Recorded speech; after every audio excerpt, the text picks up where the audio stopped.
Oh my god. I have some bad news. Apparently, the baking pan that I put in the oven was not actually a baking pan because it has melted.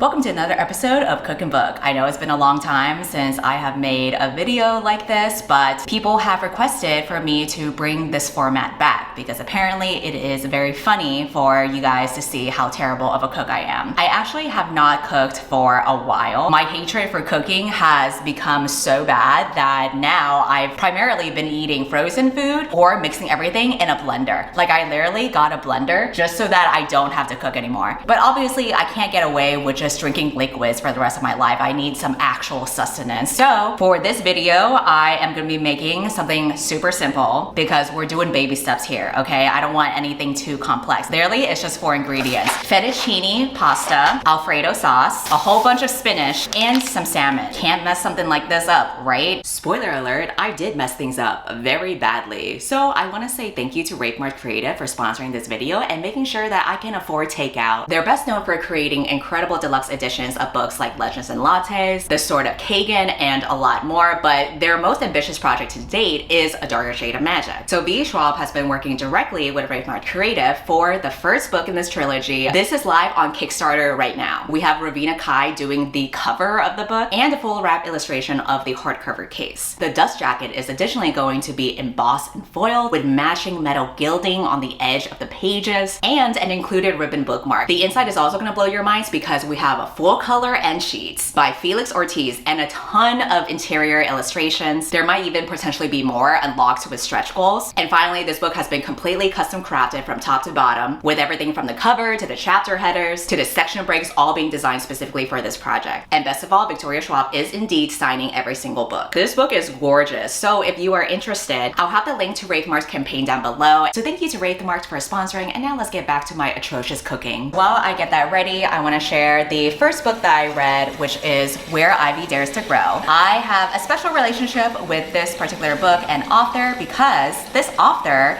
is actually my writing mentor and pretty much the first and only person who has read my entire manuscript. Wait, is this really seasoned salt? Well, this is the closest thing I have to salt, so I'm just gonna put it in the pot. Anyway, so I found this writing mentorship program. One of the mentors that were in the program happened to be her, and she had read my manuscript and she really enjoyed it. And she picked me to be the person who she would mentor. Even though the writing mentorship program no longer exists, she was still very much open to helping me with my novel and continuing this mentorship. So I'm really grateful to her, and this is basically how I knew that her own debut novel, Where Ivy Dares to Grow, is coming out. And obviously I'm going to be very biased as I talk about the book. It is a historical gothic novel about a mentally ill woman. We love seeing ourselves inside the characters, who is engaged to a rich asshole. And as you read the book, it really goes to show no amount of money is worth dealing with his douchebag behavior. It takes place in 1994. She's traveling with her fiance during a very cold winter where they visit a manor because that's how rich these people are. And the reason for that is to spend time with the guy's mother because she is dealing with cancer and these are basically going to be like the last days of her life. So, you know, a very tragic time. However, the mom is a huge bitch. This is like worst case scenario for having a mother-in-law. Someone who's a bitch, but because she's dying, you can't call her out on it or else you look like the bitch. I'm sorry, but maybe the fault in our stars is that she's a cunt. But it's really interesting how from the very beginning, the mom's physical illness is contrasted with the main character's mental illness, because the whole time throughout the book when the mom's dealing with her cancer, it gets taken more seriously. But meanwhile, the main girl, she's going through some shit up in here, but nobody takes her seriously. And in fact, her own fiance is very dismissive of her and asks her why she's trying to get attention. And I don't know if this is like a hot take, but another red flag about him is the fact that he's like a mama's boy. Something about it screams that they've been coddled for a long time and that they expect their partners to act like their mom too. Case in point, at some point in the book, the fiance tells her that she needs to learn to be a homemaker just like his mom was. And I'm like, ew, not him expecting his own wife to be his mom. How about you unpack that while you talk to your grief counselor when your mom croaks? She ends up going through this time portal, and she gets transferred from 1994 to 1814. So we're going even balls deeper in historical fiction here. So when she slips through time, she meets this guy who looks kind of similar to her fiance, except she knows it ain't him because he's not a fucking asshole. And there's like this attraction going on. That's where the tea really begins, because I'm just like, girl, not you trying to get it on with your fiance's ancestor. What a way to keep it in the family tree. Anyway, the relationship is juicy, but the point of the book really is less about the romance and more about her own internal journey. The book is ultimately about what it's like to live with mental illness and how that kind of affects your everyday life, and also how it affects the way that you question your perception of your reality. Because at this point, like, you don't even know if you can trust in yourself or believe in yourself. And then as a result, that makes it really hard for you to stand up for yourself. I definitely think if you're into gothic stories and if you're into mental health representation, then this might be something that would be of interest to you. And then the next book that I read is a book written by Chuck Tingle. But instead of his usual books where, I don't know, like a dinosaur stuffs like a giant ball sack up a human's ass or whatever kind of books that he writes, he comes out with a debut. It's like his first serious novel debut, and it's called Camp Damascus. And I was really interested in how he was going to approach this, because this is like his first serious literature that he's written. It's a horror novel that is basically about conversion camps. So obviously the book goes into religious trauma, especially among teenagers, like the main character. Actually, technically, the main character is 20 years old, but she kind of talks like a teenager, and I think you could argue that maybe it's because she's been repressed for so long. She's a part of this very religious community group. Her parents are trying to like pressure her to start dating a boy, and this is where weird shit starts to happen. She starts coughing up flies, which is nasty. She starts to see a demon follow her around. Like,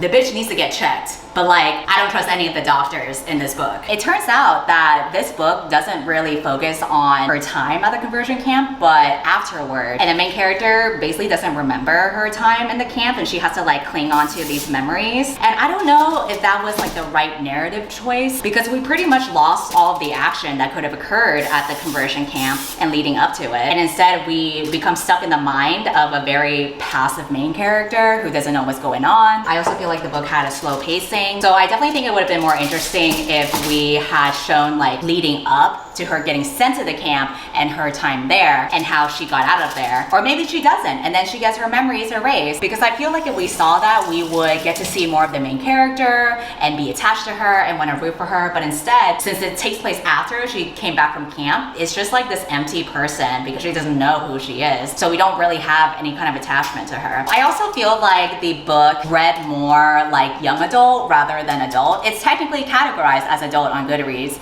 but the writing style was very juvenile. Anyway, even though the book wasn't for me, the next book that I read actually gave me more context about the way that religious cults get formed. And I feel like as a book that touched upon that topic, it was a lot more interesting. So this is a nonfiction book called Cultish, and this book goes into detail about the languages that cults use. And it wasn't just religious cults either. It went into a lot of different topics like Scientology, multi-level marketing schemes. It goes into how even serial killers have started their own cults. It was super interesting for the book to discuss the kind of language that cults use and how they're so convincing. I took a lot of screenshots of quotes I like, so let me pull them up for you. Compared to other developed nations, the US boasts a particular consistent relationship with cults, which speaks to our brand of distinctly American tumult. Across the world, levels of religiosity tend to be lowest in countries with the highest standards of living, strong education levels, long life expectancies, but the US is exceptional in that it's both highly developed and full of believers. This inconsistency can be explained in part because while citizens of other advanced nations like Japan and Sweden enjoy a bevy of top-down resources, including universal healthcare and all sorts of social safety nets, the US is more of a free-for-all. The Japanese and the Europeans know their governments will come to their aid in their hour of need. But America's laissez-faire atmosphere makes people feel all on their own. Generation after generation, this lack of institutional support paves the way for alternative, supernaturally minded groups to surge. I thought making that distinction was super interesting, especially how the book points out that this became more of like a recurring theme throughout the 1960s and 70s after the Vietnam War and the Civil Rights Movement and the Kennedy assassination. Like all of those things obviously has made Americans feel unsteady in their lives. And I think when you feel very unstable in your life and you lack any kind of community or resources, it makes a lot of sense why someone would turn into a cult. The first key element of cultish language is creating an us versus them dichotomy. Totalitarian leaders can't hope to gain or maintain power without using language to till a psychological schism between their followers and everyone else. The goal is to make your people feel like they have all the answers while the rest of the world is not just foolish but inferior. When you convince someone that they're above everyone else, it helps you both distance them from outsiders and also abuse them, because you can paint anything from physical assault to unpaid labor to verbal attacks as special treatment reserved only for them. They also talk about how having this jargon for the cult members to adopt creates the sense of camaraderie among them, because this is like a secret club that only they get special treatment and they know about, and it's also a way to get people to figure out which members are like the weakest link, because if they are resistant to adopting that language, that's how you can clock them right away. And then another thing that I found interesting was this concept of thought terminating cliches. Oh my god. Oh shit. Oh god. I'm so fucked. This looks like a cool piece of concept art. Unfortunately, I will be screwed. I have some bad news. Apparently, the baking pan that I put in the oven was not actually a baking pan because it has melted. Oh my god, this is why I don't cook, because shit like this happens. I can't pull it all the way out because I don't want this to melt to the rest of the oven. Oh my god, oh my god, ah! Oh my god, ah! Oh no, fuck.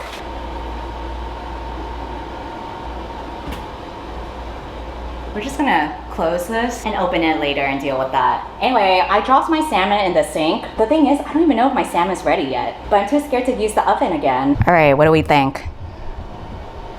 Do you think it's ready? We're gonna try to salvage the salmon, which is kind of a tongue twister if you think about it, but we don't have time for jokes anymore because I just fucked up my fish, which should have been very obvious what happened, but I really hoped that, you know, a 4-ingredient recipe would not be this difficult. Maybe if I joined a cult, I could have at least been a better cook. Like they could have taught me, you know? Because as an American, I lacked the infrastructure to really be educated about this kind of stuff. Wait a minute, why is the salmon still cold? I put it in the oven. Man, this shit sucks. I'll just transfer my spinach and then I'll put the salmon here, hopefully cook it until it is well done. But anyway, another concept that I thought was interesting that the book introduced was thought terminating cliches. And these are phrases that sound like they mean something, but they don't actually mean anything at all. And you kind of use them to like get people to stop thinking critically and just accept things are the way that they are. And this isn't something that's like exclusive to cults, but it's something that cults can use and weaponize. Thought terminating cliches pervade our everyday conversations, expressions like it is what it is, boys will be boys,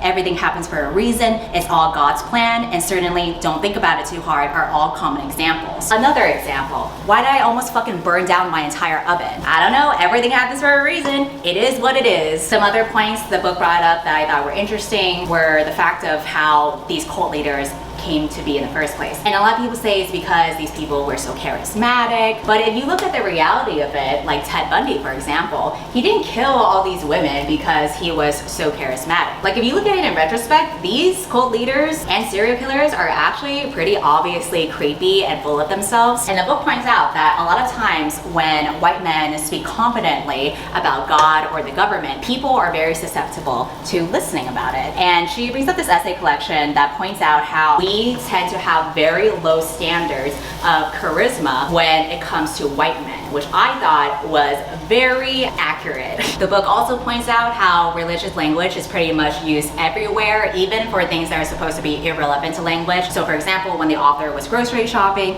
she came across a frozen low-fat mac and cheese meal with the word sinless printed on packaging. And this is just another way of how religion and culture are so intertwined, even when it comes to capitalism, which you could also argue Western capitalism is a cult in itself. I think the one thing that the book doesn't quite know yet is why some people are able to get into cults and some people are not. But I thought what was funny was this part. Sociologists say that higher education and training in the scientific method generally make people less gullible, and for better or for worse, so does being in a bad mood. In several experiments, researchers found that when someone is in a good mood, they become more innocent and unsuspecting, while feeling grumpy makes one better at sensing deception. I don't think that's quite true, but I personally like to think that I would not be involved in a cult, and I think it's funny to think that like maybe the reason for that is because I'm always in a bad mood and I never trust any of these bitches. Speaking of cults, the next book that I read is November 9 by Colleen Hoover. I will say though, her books are easy to read. That's actually why I picked up the book, because I was kind of in the middle of like a reading slump and I wanted something easy to read where I could just turn off my brain, and I was like, who better to turn to than Colleen Hoover herself? And I've heard a lot of things about November 9, and unfortunately those things were true as I've come to find out about the book. I will dive into everything that happens in my roast video, which is probably out by now. I will link to it in the description below if you are curious. After that, I read The Guest, which is a contemporary novel, I think maybe literary, in the sense where, you know how literary novels, a lot of times nothing actually happens. If that's what counts as a literary novel, I would put The Guest under that. This book is about a girl who has no hobbies, no job, and no morals. She has nothing going on in her life, and because her sole mission throughout her entire life is just for survival, she will screw over anyone in order to do that. So like, she'll steal from roommates until she gets kicked out of the apartment that she's living in. She'll involve herself in romantic relationships with like older dudes so that she has someone to take care of her. So in this book, she is in a relationship with this older guy, but she does something that he finds off-putting, so then he tells her maybe it's time for you to go home, because he thinks that she actually has a home and he doesn't know that she's only been using him so that she has a place to stay. So the book is basically like the span of a week where she's stuck in Long Island and she decides that she's gonna try to get this guy back because he's like the best promising option that she has. She just needs to kill time for that whole week because he has some party to go to at the end of the week. So she's gonna like roam around Long Island and try to mooch off of different people until she can make it to the end of the week and she can see him again and convince him to take her back. So you go with her on all these side quests where she meets these random people and she tries to use them. If I had to recommend this book to someone, I would definitely say that this book is for hot girls who are mentally ill. And this is not an insult, okay? Because I am one of those people, except for the hot part. If you are a hot bitch who self-sabotages all the time, then this book is for you. Because the main character in this book is the messiest bitch I have read all year. She constantly makes bad decisions. She's selfish. She's basically like an anti-hero. There's like no redeeming qualities to her. But at the same time, I did quite hate her. I was just like, you know, a girl's gotta hustle some way. I don't know what it is. I kind of like it when I see women making terrible decisions. Maybe because it makes me feel better about me, especially after this oven situation. All right, so my camera died in the middle of filming, which just goes to show how chaotic this whole thing is. I'm able to film though if I record while I'm charging my camera. The problem is you are now stuck in this fixed position because I can't move you anywhere else. At this point of my cooking journey though, I have finished cooking the salmon. I cut it up into pieces and now I'm gonna put the Alfredo in the pan and just throw everything together and then we'll be done with this shit. The thing is, I don't have a problem with the main character being an irredeemable bitch. Like that doesn't bother me at all. I think I was just left wanting more in terms of like juicy storytelling because it definitely could have been way more dramatic. Like I said, the way that the book ended was very anticlimactic. You're really just like aimlessly wandering around with her and I feel like we could have had so much more. It was set up very well for there to be like an explosive climax because at that point, she finds this younger dude who she decides to use and pretend to be romantically involved in, but he also has like a really bad temper and he reveals that he has weapons. At the same time, she's trying to, you know, get back together with the older rich guy who has some important fancy gathering with a bunch of other people. And then at the same time, she's also on the run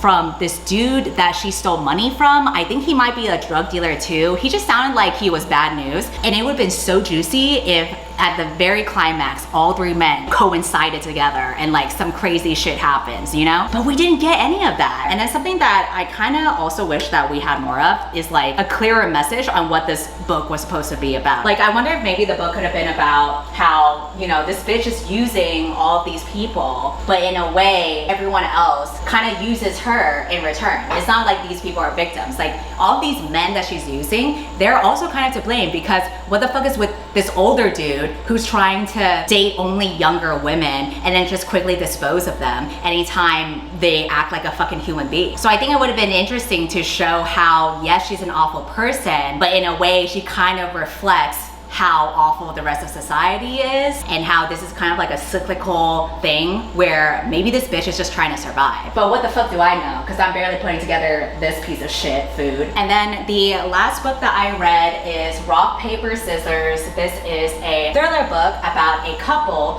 that decides to do a romantic getaway because things have not gone very well in paradise. So their hope is that this romantic getaway will ignite the sparks that they once had. But because this is a thriller book, instead of it being romantic, this shit just gets really weird instead. They basically get stuck in a snowstorm. They start to uncover creepy stuff, and the whole tagline of the book is like, how well do you really know your husband or wife? The thing about the husband is that he has facial blindness, meaning that when he sees other people, their faces are just a blur. So he can't really tell people apart, which is an interesting condition. However, it is so convenient for the sake of this story. For any of like the twists to happen, it is solely reliant on the fact that he doesn't know who the fuck you are. But then it kind of gets to the point where like it's hard to believe, because it's like, yeah, you weren't able to recognize this person's face, but hello, clothing, voice. There's more to things than just a face to detect someone. There is a twist that I saw coming though from like a mile away. All right, so you don't want to hear what one of the twists is, go ahead and skip to see the results of my shitty cooking. All right, I'm gonna talk about the spoiler, okay? 1, 2, 3. So the twist in one of the books is that throughout the story, you're seeing what's happening in present day, where they're on this romantic getaway that's turning into a nightmare. In between, you're also seeing these letters that the wife wrote to him. And right away, when I was reading this shit, I was like, the wife's letters are not the main character. This is a different wife altogether. And I knew that because anytime this wife signed off her letter, she would say, love your wife, sincerely the love of your life, or whatever. She never said her actual name. And the thing about thrillers is that you gotta pay attention to the wording that authors use, because it is very purposeful. If a name is not revealed, that's how I know that it's gonna be a different character altogether. I caught this in another thriller book, and I caught this again here. So it turns out that the letters that the guy had been receiving was from his former wife, and that former wife orchestrated this romantic getaway in order to like get revenge on them, because it turns out that the main girl that you're reading about that's on this vacation with him, she actually used to be the ex-wife's best friend, but then she stole her man, and so now the ex-wife is pissed, and so she orchestrated this whole thing. And so when you read the book, you just assume that this woman that showed up is some mad woman, but then it turns out actually she had like a legit motivation because her best friend basically screwed her over. And the stupid thing is, the guy didn't even realize what was going on, that it was like the ex-wife, because again, he has facial blindness, so he doesn't understand. He just thinks that this is like some random mad woman. And also the stupid thing is, when he was cheating on his ex-wife with this new woman and they got caught, his explanation was that he didn't realize it was the other woman. He thought that he was just fucking his original wife. And I call bullshit with that. Like, there's only so many excuses you can have with facial blindness. Like, you didn't even fucking recognize her voice. Anyway, so that's the gist of the story. I still thought it was very simple and quick to read, but you know what wasn't so simple? This cooking right here. That took a lot out of me, but I think I'm done. I recorded the rest of this footage on my phone. For some reason, the audio did not pick up, so I am doing a voiceover instead. Here's me dropping the camera. You can tell that I'm very done with this whole chaotic day. Here I am telling you in this video that the food is okay, it's edible, like that's it. And I'm just rambling about something I don't even know. Doesn't even matter anymore. Here, I'm gonna feed you. I'm gonna feed you. Eat it, eat it. Okay, thanks for watching, and I will see you next time. Bye. Super soaker, that's a water gun. Like my feelings, have to get it done.